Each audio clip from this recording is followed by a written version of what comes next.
2 minute সময় নষ্ট হলে কি এমন হয় মানুষ বলে, স্পেশালি বাঙালি জাতি এটা বেশি বলে। 2 মিনিটে আপনি একটা কোরআন খতমের নেকি পাবেন ইনশাআল্লাহ। বিশ্বাস করলেন না? 2 মিনিট লাগবে খালি বলতে কুল হুয়াল্লাহু আহাদ আল্লাহুস সামাদ লাম ইয়ালিদ ওয়া লাম ইউলাদ ওয়া লাম ইয়াকুল লাহু কুফুয়ান আহাদ। 3 বার বলতে কয় মিনিট লাগবে? বড়জোর 2 মিনিট। 2 মিনিটে 3 বার পড়া সম্ভব সূরা ইখলাস। একবার পড়বেন, কোরআনের 1/3 নেকি পেয়ে যাবেন ইনশাআল্লাহ। তাহলে 2 মিনিটে কোরআন খতম দেওয়া যায়? যায় কি যায় না? যায়। ফজিলত পাওয়া যায়। 2 মিনিটে আপনি বলতে পারেন আল্লাহুম্মা সাল্লি আলা মুহাম্মাদ ওয়া সাল্লিম। আমরা বলি না যে 10 মিনিট সময় দে, 10 মিনিট সময় বস, গল্প করি।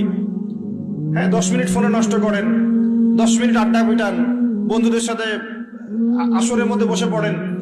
10 মিনিটে আপনি কোরআনের বিশুদ্ধ সূরাগুলো পড়তে পারবেন। 10 মিনিটে কমসে কম 100 বার পড়তে পারবেন সুবহানাল্লাহ সুবহানাল্লাহ সুবহানাল্লাহ।